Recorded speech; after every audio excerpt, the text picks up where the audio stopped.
Wholeness, welcome. This is Josh Dippold of Integrating Presence, and today I have Antonia with me. Is that right, Antonia?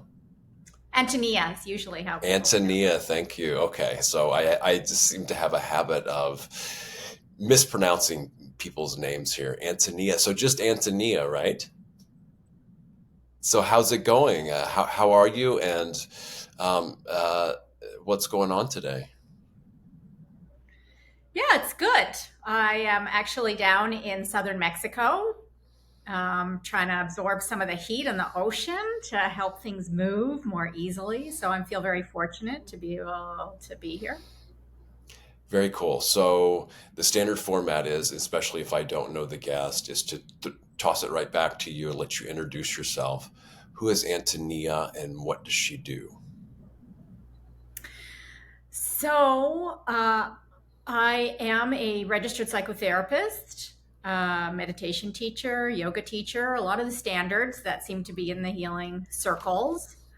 Um, And in the last 17 years, it kind of launched, all of that launched in the last 17 years because of a very sort of strange shift in realities that happened. And because of that, sort of a lot of the work that I do and the teachings that I do moved literally into a whole other reality. So that's the big picture. Well, that is the big picture. I would imagine there are still some people listening to this that are kind of still in the standard version of reality or more day to day. My fiance calls it the base program. Is there anything worth mentioning from that to bring people to where, or were you always in this type of thing? The standard workaday world. Were you ever part of that? And yeah, Yeah, I came from, before 2006, I came from a very academic, political reality. I was in human rights and international development. It was a very supercharged reality and a very thinking reality, a very intellectual reality. And then in 2006, for reasons that I think, many people believe there's sort of a life path, there was enough space for something to click for my life, a life path to ignite. And it became extremely bizarre according to these old standards, and actually became very, very uncomfortable. And what I started to do and still do is I release pain. I just continue to release trauma out of this body. And through that process of releasing pain almost on a daily basis, physical, emotional, mental, energetic discomfort, disorder, something that's not in alignment, then a lot of new wisdom and knowing came in, and a lot of questions as to what reality is really about. For example, if I think I lost you, Josh. no, I'm still here. Yeah. Right. So you're saying, for example, yeah. So for example, a question was, if pain can be there 1 second and gone the next, and all of the thought processes and beliefs and feelings that go with it, if it can be there 1 second and gone the next, can it actually be real? And so then I began to ask, well, if pain isn't actually real, what does that make this reality? And then what is actually real? And what I found underneath every painful rock was that the reality that kept showing was one of compassion and love and connection. That seemed to be the standard that continued to show up, and all the wisdoms that were sort of locked underneath the pain revealed themselves, that in a way that it was really hard for me to take, because it was so, in academia, it would be considered fluff and mushy. And it took years for me to actually, absorb that our reality is actually founded upon, and I believe our original selves are constructed upon energies and a reality of just love. I mean, and I think that that's just physics. It became just physics. It's the way that we operate. Yeah. Well, you said a lot there, so we can. before we even start unpacking that, let's back up here to, well, first off, I want to say that's a huge part of my path too, is investigating the true nature of reality.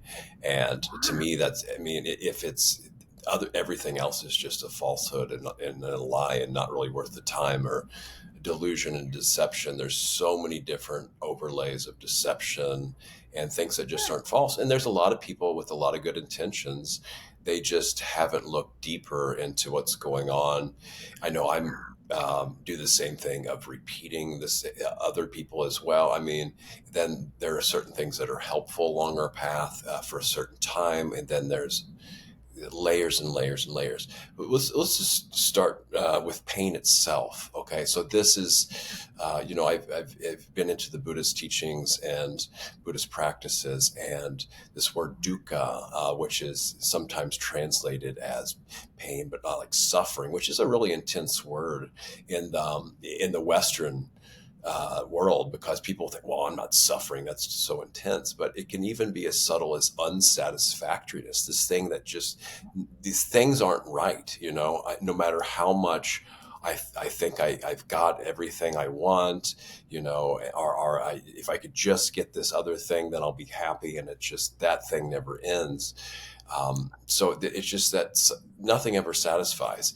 But when you talk the pain body, now this is something, synchronous here, because my fiance was in physical pain here recently, and mom, I think she's had extra ramping up of physical pain and stuff like this. So from personal experience, let's start there. Let's I guess maybe talk more about the pain body, how this perception, let's just our perception of pain, our experience of pain, and I mean, so it's more palpable for people. We can do physical pain, but I know I've experienced a lot of psychological and psychic, emotional pain too. So yeah, there's so many different pains, and a lot of times it can be felt in the body. Whatever pain we're having, it seems to have a physical correspondence in the body. So let's talk about that. What is there an origin to this, do you think? Where does it come from? How does it get there? How does it get reinforced? And then how do we work Yeah. with it and let it go? So a lot of questions there. Beautiful.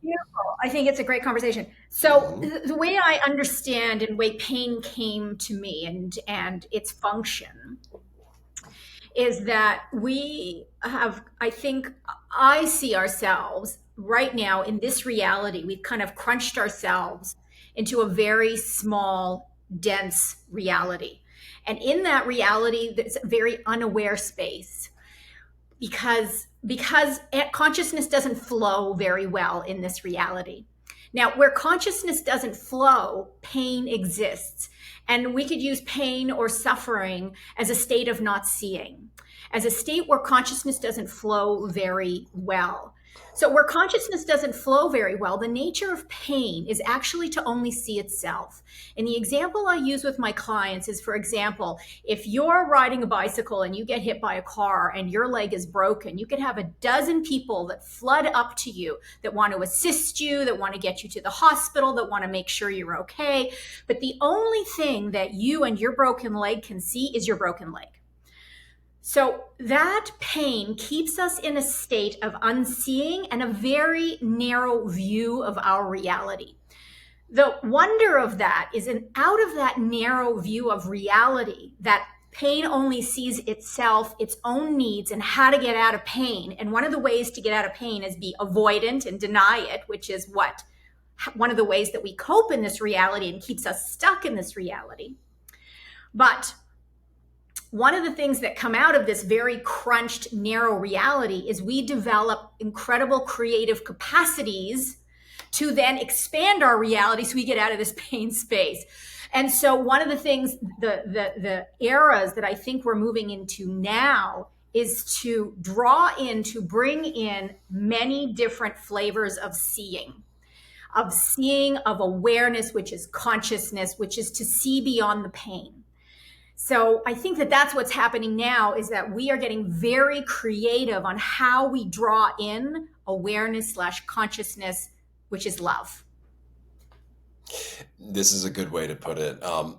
I might add something there, and to me, those are perceptual changes. It's a different way of perceiving what's happening Right. to us. So we go from perceiving it one way to expanding our perception to having all kinds of other choices in how to see this and to then respond with it, perhaps. But yes, I would say that the narrowness of consciousness, the untrained mind, it's when it's in pain, it wants to deal with that because that's the most Yep. important thing. Consciousness seems to be drawn to where it's needed the most, right? But like you're saying, it tends to get locked into a narrow, fixated view, but doesn't really have the proper tools or vision, like you're saying, in order to know how to see it in a better light or what to do with it and how to respond to it. Yes. Now, the other thing you said there go ahead. Yeah. Well, I think is, one of the things that I teach my clients then Hmm. is to reframe their perception. Yeah. And one of the reframings that I offer consistently in all the teachings and the retreats is if pain can be there 1 second and gone the next, meaning is it actually real? Meaning then pain can show up and it can hurt like the devil and it can take over. But I think the shifting needs to begin in this not believing it. Not believing the story that pain is trying to tell you is a fundamental foundation in beginning to bring in the energy of consciousness, of awareness, of the just pure seeing, so that we can shift our relationship with pain, which then allows it, the very energy, the density of pain itself starts to shift. And that's where more potential comes in. And that's where different flavors of love come in. And that's where different flavors of compassion come in, and shifting the relationship to pain and therefore shifting our reality. Very good points. I want to get to love and dig into that in a little bit because that's a huge one. And so this said it really well there. Our relationship in the story, in the belief, those three key words are so powerful. And I think Western society has been conditioned so much to have to believe or disbelieve things. And it's actually, in my experience, there's no need that we have to believe or disbelieve anything. There's another option of just taking it as information. That way, the emotional investment isn't required to believe or disbelieve something. It takes a lot of emotional energy to believe or disbelieve something, but it's not actually necessary. And when we're looking Mhm. for the truth of the way things are, belief can actually get in the way of truth because it's really hard to let go of a belief. Even if something true comes in that counters a false belief we have, then it's harder to let go of that belief because we've spent so much time and energy upholding a belief that maybe no longer might serve us. Now, the stories are great too, right? Because we understand our world in stories, but a lot of times they're just not helpful. I mean, look at the media and stuff. All these, I mean, they're fascinating stories, but at the end of the day, how many are actually helping improve our lives? We don't hear about all the goodness in the world too, and the love that people show each other, and the helpful things. And stories can be based around them, but they don't really sell that well a lot of times, right? And now but the relationship is so important because even when we're not around other people, we're in relationship to every single experience that we have. Every single phenomena, we can have a relationship, and even an absence of a relationship is a type of relationship too. Yeah. Mhm. Mhm. I agree. And I think that relationship, like, it shows up, whether I'm in my, what I would call like the programmed reality, or I'm in an authentic reality, shows up in what appears in that relationship, the energy between me and whatever the other is. And the way I experience it, or the way I gauge it, is if they're showing up only as either neutrality or love or compassion, then I believe that there's high consciousness flowing, and that we're in that, in more of an original reality, a higher reality. But if there's fear or shame or rage or resistance, then that's a programmed reality. That's fear, shame, rage that needs to be observed and brought into awareness so that we can reveal the story underneath, and then release it. Very good. Now, have you come across people that, when we tell them about like shame, blame, and guilt, that they can add extra layers of shame, blame, and guilt on top because they have shame, blame, and guilt? You know what I mean? Yeah, Yes. I feel shameful that I have shame. And so it's just this compounding thing. Correct. So Yeah. that's so you're familiar with this too. How do we deal with people like that? And then also, people have to be open too, because there's certain types of people, if they're just not open to help a lot of times, right? Or want to hear things, because then they think that they should have done it on their own already. Mhm. Right, that then it's something they've done wrong because they haven't done it on their own yet, Yeah. right? Then it's like, okay, you know what I mean, right? Yeah. Mhm. Yeah, yeah. But I think that that's all part of the teaching to reframe it, and part of the, not believing in the essence of the story. As soon as you identify it as fear, shame, and rage, I, you know, teach people, as soon as you identify it, then know that you're seeing a story. And that's your opportunity to change your relationship with it. No matter what it's saying, no matter what the thought process is, as soon as you identify and this is difficult because we live in realities of denial. So to actually be willing to see that I'm in a story of fear, shame, and rage, whether it's directed outwards or whether it's directed inwards, to still identify it as a story and a manifestation of a reality you can choose to buy out of and actually transform.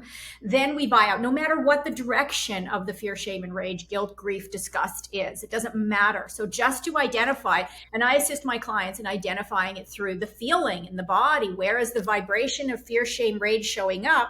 And if you can't get in the body, then it's identifying through a thought process. Is this thought process one of reflecting, one of compassion, love, even neutrality? And if it's not, then you have a breadcrumb trail into what's going on, where you're holding the density of the story, the non-reality in your being, in your body. I think this is the absolute key, and one of the most important Mm. points of all this is our identification, because we can have all these experiences, but the moment we pick it up and say, okay, this is who I am, this is me. I'm a rageful person, I'm a sad person, I'm this, I'm that, and that's who I am. People make that who they are, but that's not it. It's just an experience passing through, right? These experiences come and go. It's only when we pick it up, latch it on, and cling tightly to it and say, this is me, this is mine, this is who I am. That's when the problems start to But I me. Yeah. think that we've been trained for thousands of years to cling.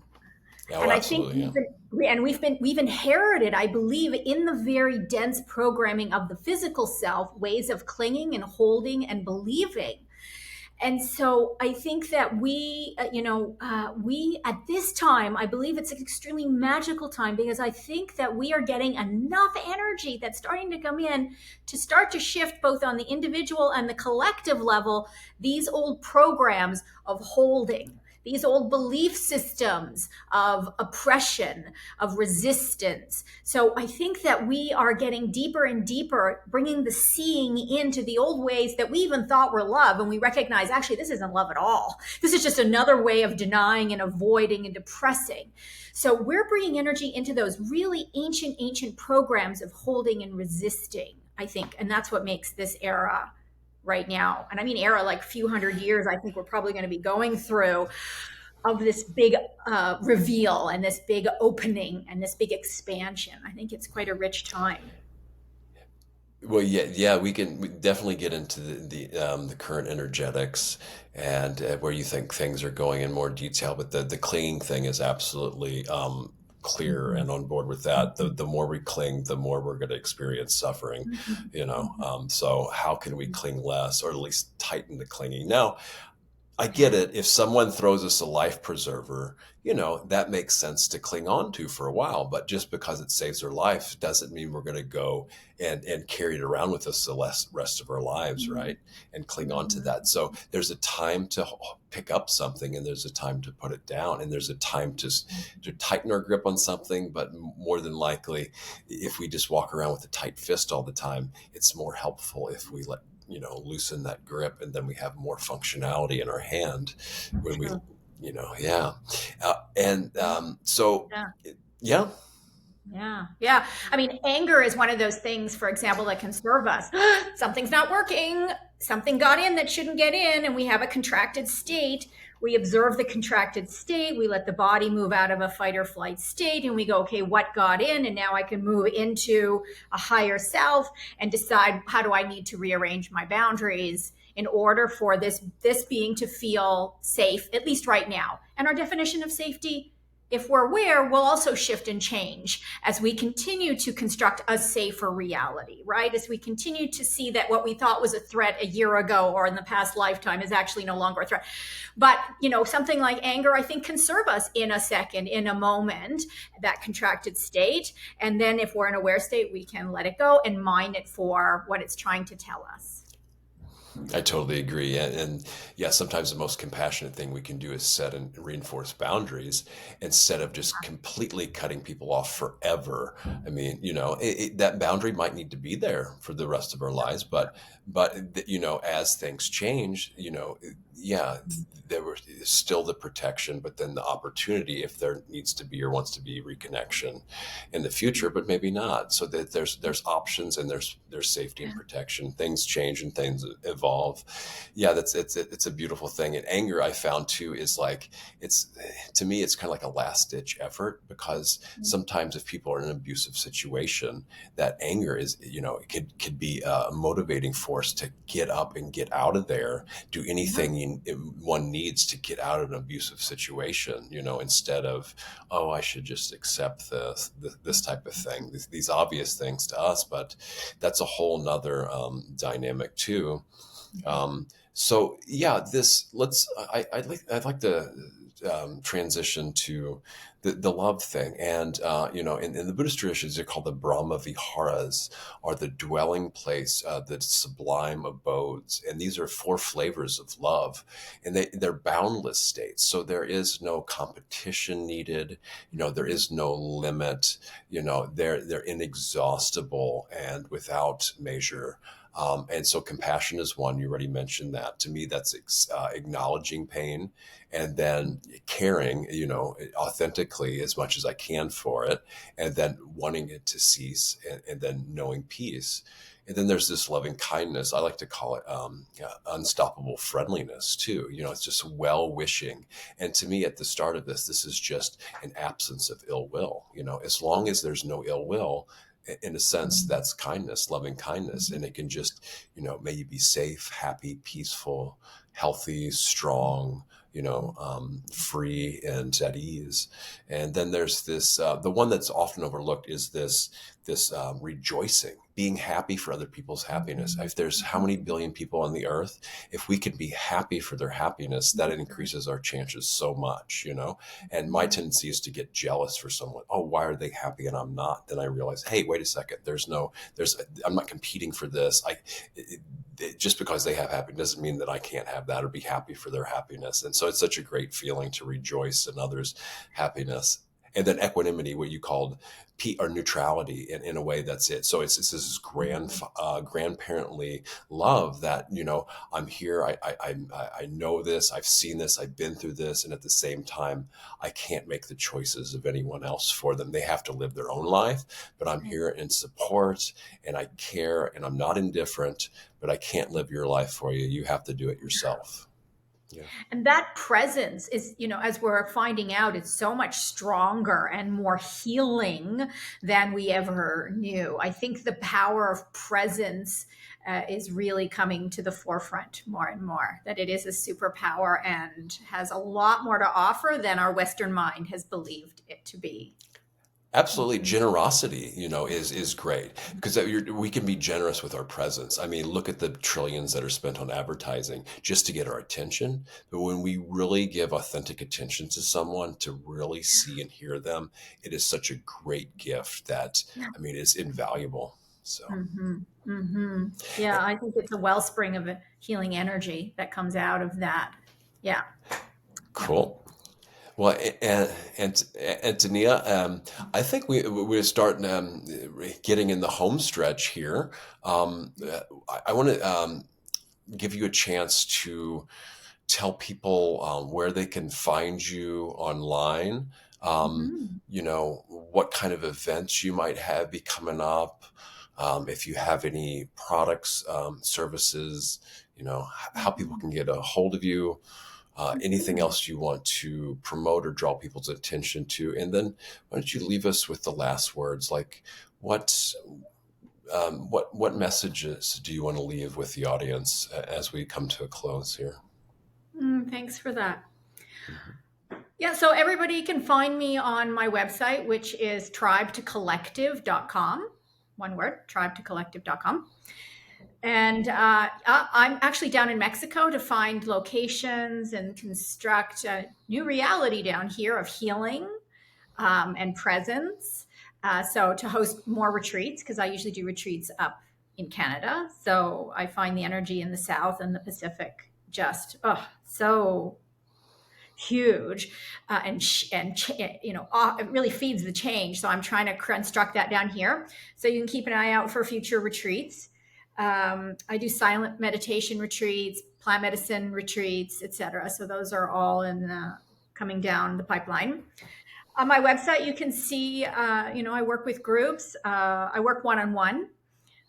That's booked until mid 2024. So one on one, moving to groups is a better option that we're trying to increase.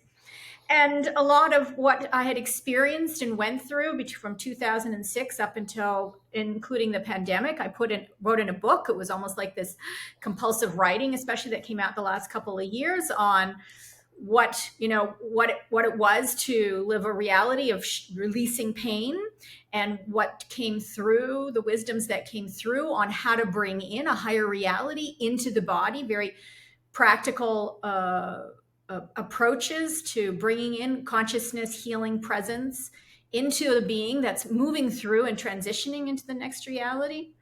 So that's a book. It's called Dismantling the Third Dimension.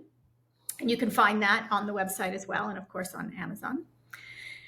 And my message, I guess, would be I think it's really important that we begin to see and witness when we're sitting in one, a dense reality, the false reality, and how it feels and looks, and our perceptions and our thought processes are different when we're in a higher reality.